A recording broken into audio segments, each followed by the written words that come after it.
is not really completely explained from a medical mental health point of view. It might be a spiritual thing. Like, "Ooh, they don't understand, they don't get it," and all of that. And it's so common. The sister wound is such a common thing among us women, and we've somehow been conditioned that our sensitivity is a problem in today's time and age. However, this is one of our biggest gifts, that we women can feel so deeply. And in a high-powered society, women can often be downplayed and ignored. We speak to wonderful women. Welcome to Wonderful Women Speak by Women Group. We are Women Group, and we promote women's well-being, empowerment, and feminine spirituality. This is our podcast interviewing various interesting women, many of whom are leaders, spiritual, healers, as well as much more, and possess an inner and outer strength that can inspire and help other women.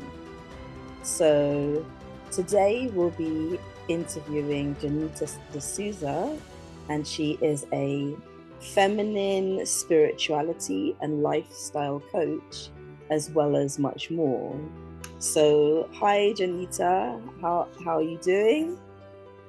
Hi, Lisa. I'm good. I'm happy to be here with you on this topic.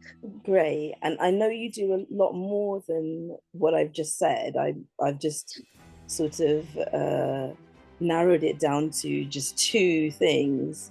So, would you like to introduce yourself and say a little bit about what you do? Yeah, sure.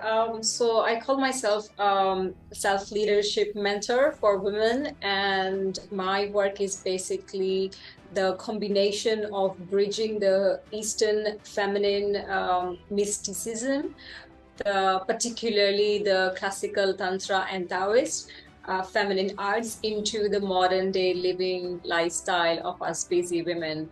And we do that through exploring more of our femininity, our feminine wisdom, our sensual wisdom, our sexuality.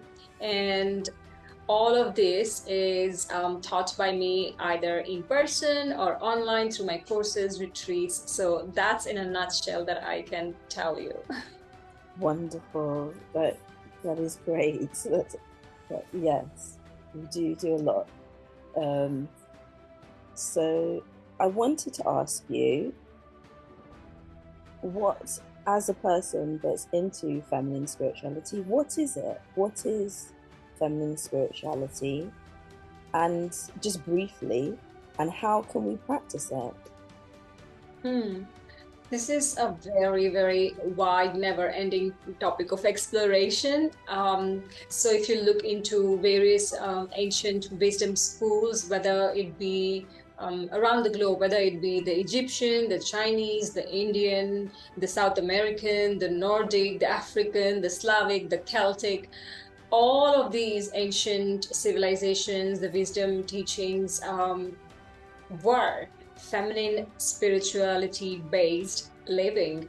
And traditionally, what's happening currently in our modern day, what we are taught is to look for, specifically in religion, we have been taught to approach spirituality from like a masculine perspective. That is, we look for something outside of us, towards our father's house or something like that, to speak spirituality.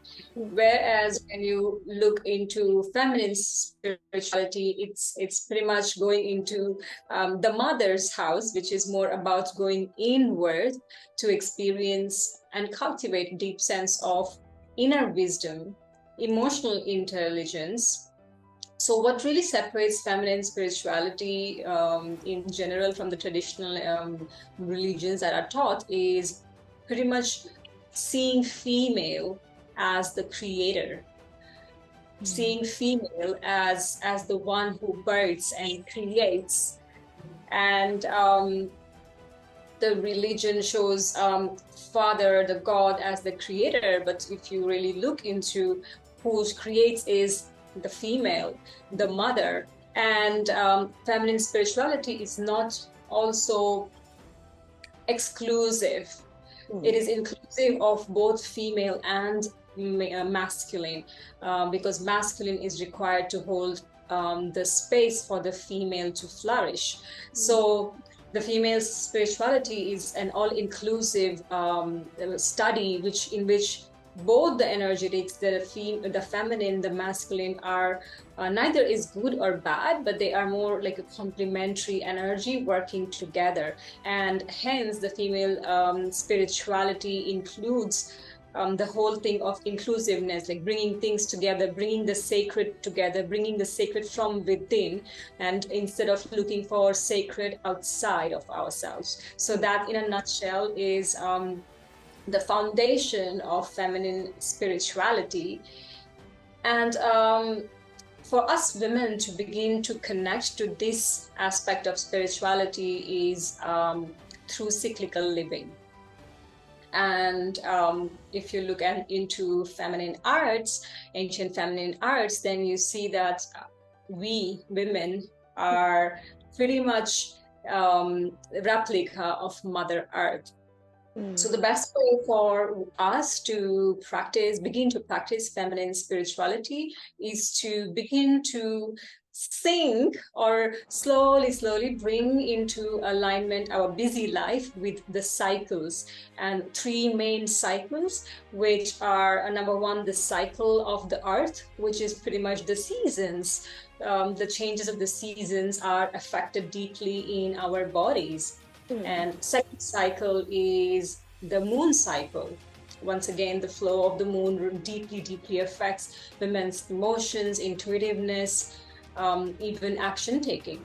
And the third cycle is pretty much the inner cycle, which is the menstruation cycle, which is specifically for those who are in their bleeding ages, to follow the cycle of their menstruation, which literally guides us when we follow when to go for something, when to be in the push, go, getting things done energy, and when to be in the inward energy. So these are the three cycles that we can begin with, slowly understanding, and then tuning our busy lifestyle one step at a time, and we will begin to notice this feminine wisdom speaking in us. Wonderful. That is really, I love that, the way that you wrapped it all up into so simply and so succinct.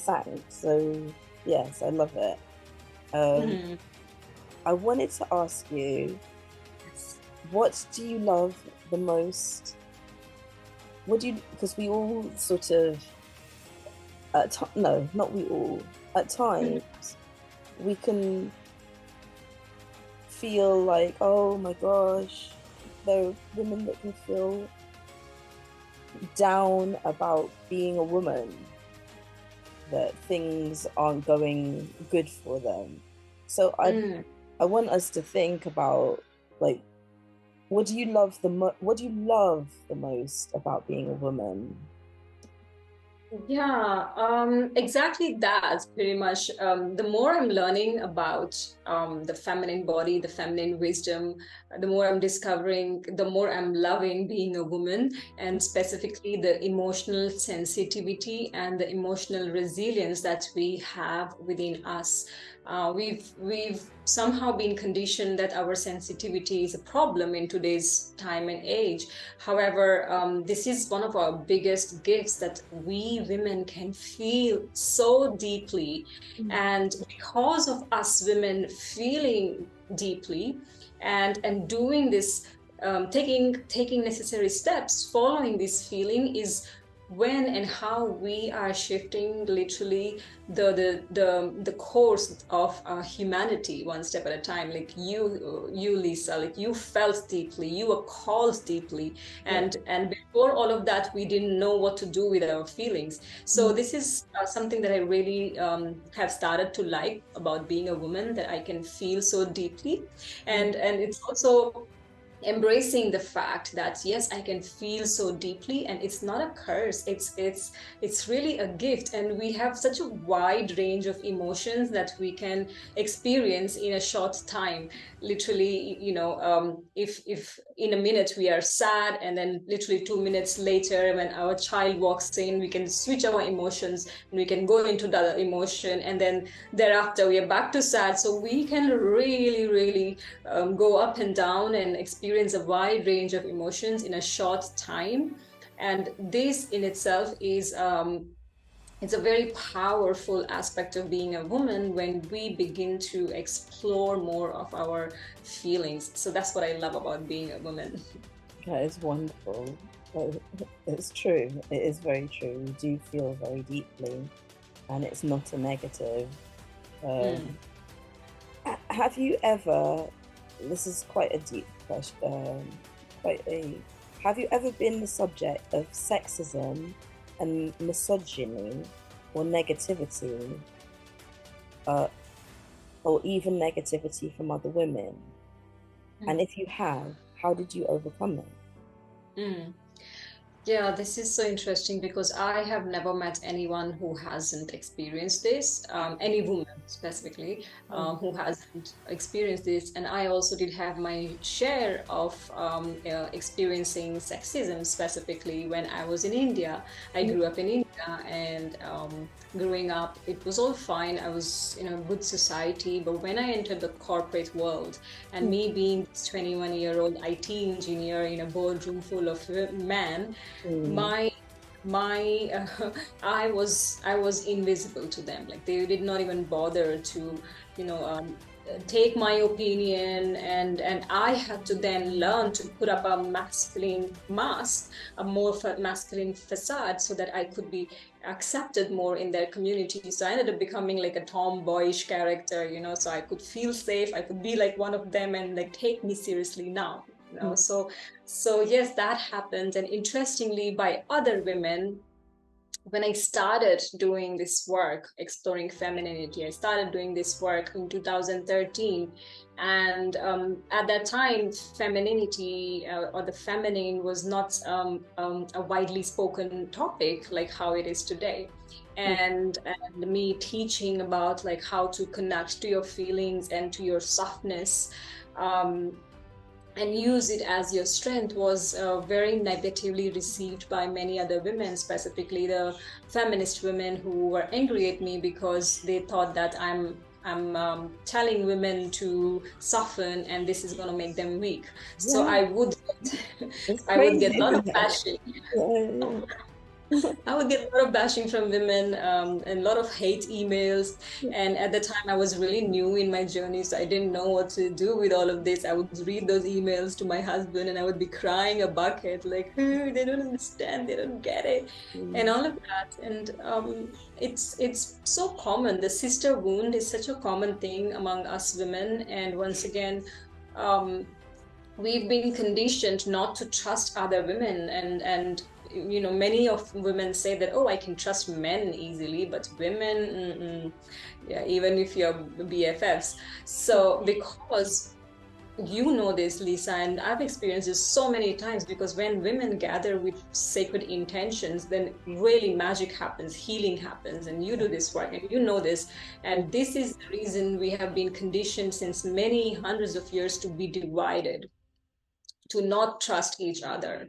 And so yes, it took me a lot of healing work to understand, to not be to understand how to receive criticism and not be triggered by other women, especially women who were successful than me, better looking, better everything. So it's all part of healing the sister wound, the mother wound. And it's still an ongoing journey. I think I'm becoming better and better, but this is where the beginning was for me. Brilliant. That is actually very spot on.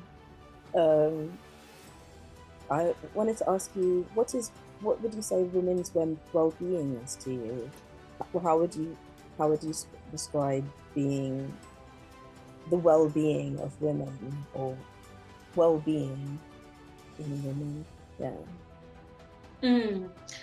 Yeah, so well-being, I see the being itself in four different categories. So the being, if the being needs to be taken care of or happy or healthy or well, then we've got to look into the four levels of being, which is pretty much the physical, the emotional, the spiritual, the mental, and I'll probably slow down. So the well-being comprises of four levels of being. Number one being the physical. So most of us are stuck there. That okay, for my well-being, I need to work out, I need to eat well, I need to take care of my body and all of that. And yes, that is also good, but it doesn't just end there, because there are other levels of your being as well. The second being the emotional part of your being, which is all about your triggers, everyday triggers, right? Like everyday feelings, like how do you feel on a regular basis, what things piss you off, and working on those on an emotional level through some support is a huge part of women's well-being.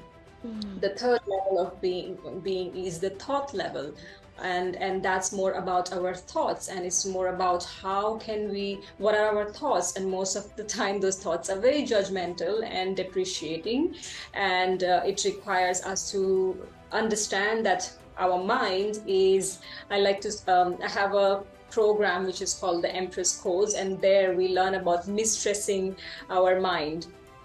So it's not like the mind is our master, but we are the mistress of our mind, and we can adjust that according to what our desires are. And it's not just about self-love, self-love and affirmations, but really bringing all of those four levels of being, and the fourth one being the spiritual, which is where the feminine wisdom comes in, like where we connect with the different cycles and connect with the inner intuition.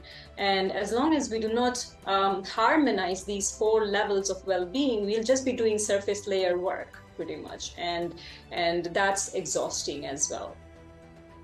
Yes, yeah, I understand what you mean. So yes, well-being is deeper than just our physical self.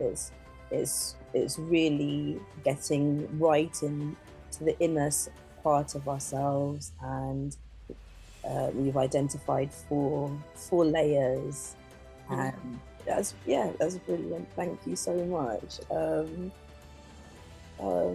So how can we empower that feminine spiritual energy? And what is empowerment, firstly? Like, what would you say was women's empowerment? And yeah, and how can we, what would you say was empowerment for women? Because there are lots of different, I know there's lots of different types of takes on it. From everybody says slightly different takes as an individual, what empowerment means to them. And I was wondering, what was empowerment to you? And then I was going to ask about spirituality, so it could be.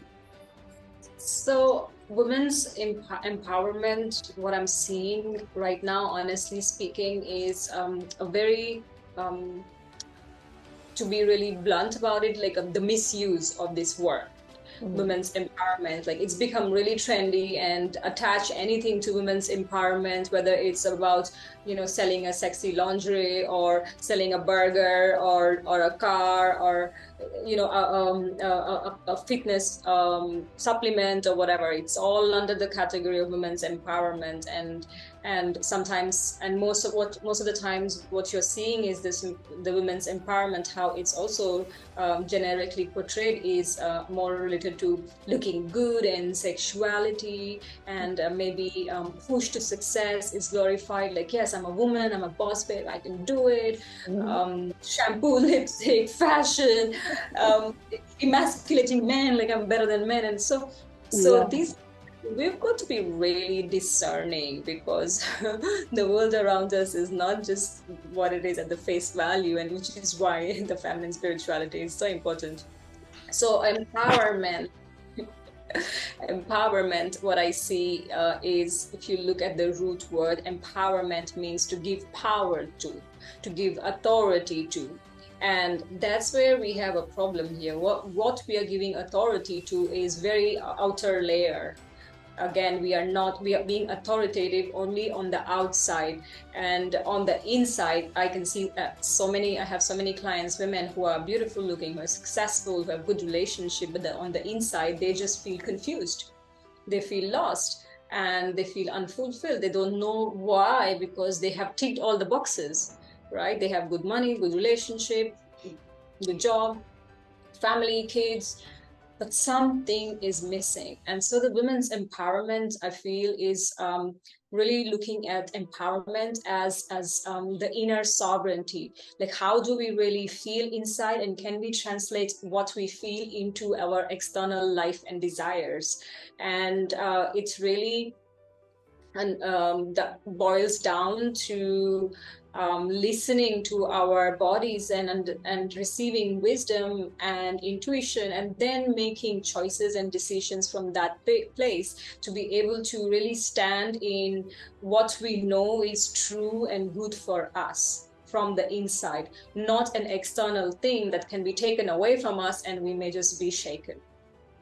So that's what I see women's empowerment as. That is actually very true.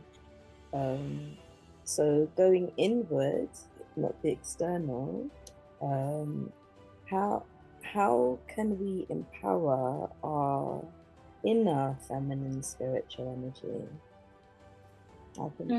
What things can we do to empower them, to empower that?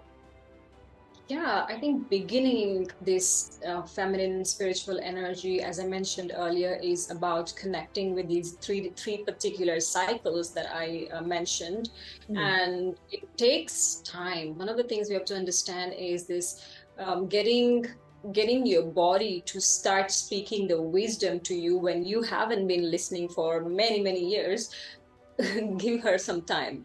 She takes time, and let's not be so needy and pushy. But it is really about trusting. What I like to say is that when you begin your feminine spiritual journey, then go in supportive environment, because firstly, because our lifestyle society is not designed for us to experience that by default. So we've got to really create space in our busy life to go into other spaces where we can experience information, wisdom transmission, healing around feminine spiritual energy. And the more we allow that, the more we learn how to connect and bring various simple lifestyle hacks. And it really does take time. This is the work that is not meant to be done alone. It's not how we are wired. And if we say that we are so busy that we cannot spare 1 hour a week to go in circles or go in online circles like this, or an in-person, it's really difficult to experience that breakthrough, because the conditionings are really strong. We can do all the theory about it. You can read all the books and learn all the goddess mythology and do all the practices, but something happens when women meet together and do this work. Yes, it's true. It can be very actually tough to do this alone, and difficult. And I find that the energy and the power, the manifestations, are so much more powerful when women are coming together. It is much more helpful when we don't solely do it alone. Obviously, there's the individual work, but doing it alone can be really quite difficult, and it can take you in a downward spiral if you start doing this work by yourself. Like, you may know this. Right. We're running out of time a little bit, but I wanted to ask one more question, and it's a little bit of a deep one, and that is, have you known anyone to suffer with mental health? And what is the most important thing that you've learned about it? Like with, yeah, I suppose like being alone as well, that can be difficult. Yeah. The mental health problem is usually arising from the fact that somewhere, somehow, we have this anxiety, stress, or whatever, that we are just left by ourselves in this world. Like, we've got to do this by ourselves. We've got to figure this by ourselves. And I am not worthy of it. I don't understand. I don't know how. And we go in that spiral. And what I see is that women's mental health, as I said before, the well-being itself is comprising of much more. It's not just focusing on your mental realm, because mental health, the traditional, like the Western medicine approaches mental health from a mind perspective, whereas women, the healing happens in the body. And that's what I would like to say. I've suffered from depression for many years in the beginning, which led me to this work.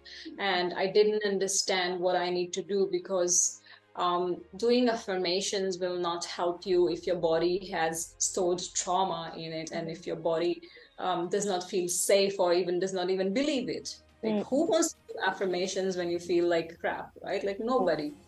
And so and then I see many reveling on the fact that I have been diagnosed with this mental health problem, so I'm on medication. And for me, that also is a very slippery road, because now you're taking medication to suppress your whatever thoughts, but you're still not working on a body level, and plus you're injecting something in your body that is not even a native thing to your body, causing many repercussions. So I've known people who have been on prescriptions for 10 years now, and they say it's a good thing for them because it helps. And for me, this is scary. I don't want to be on a medication for the rest of my life, because that's what I know it is. And interesting thing I want to say, carrying on the topic of sister circles and when women coming together, there is a very famous saying in Tantra that a man is nourished when he is surrounded by women. Right? So when a man wants nourishment, it's usually the women in his life, maybe the lover, maybe the mother, maybe the grandmother, maybe the daughter. Like, when he wants to feel that emotion side of himself, he goes to the women. Yes. Same applies for women. When a woman wants to feel nourished, she goes to the women. Exactly. Because from a woman that has first nourished them, so then you go back to that as the resource. Yes. Yeah, and this is what women did since centuries, thousands of years. Women gathered together. They did emotional work together, and then they went out in the world to not serve from an empty cup, but be fill, and then go on, take on the multiple roles that you take. So if you are really struggling with mental health problems, what I would really suggest is to look for women's circles, look for support in the women's group, and start doing the women's work, because that will eventually break down so many layers of the problem that is not just in your head, but it can help you also reveal what are the gifts and purpose and desires that you want to bring to life. Yeah, I totally agree, especially as some of the problems that we think that society as well might believe is mental health and mental illness might be something that is not really completely explained from a medical mental health point of view. It might be a spiritual thing. It might be exactly. As There well are as traditions. yeah. Oh, sorry. Sorry, yeah, a spiritual thing that's manifesting itself in that way. Yeah. Yeah, exactly that. There are some traditions, specifically the South American traditions, in which the shamanic culture, when a person is feeling depressed, so what happens is they see it as a sign from God and from divine, from the source. So they gather in community with surrounding this person, being with this person, because they think that this person is going through this depression, because there is a message for him or her to bring from God to himself and then to us. Right. Right, and this is exactly probably you've done with all the dark nights of your soul, and many women leaders have done. Like, you go through your thing and then but you don't do it alone.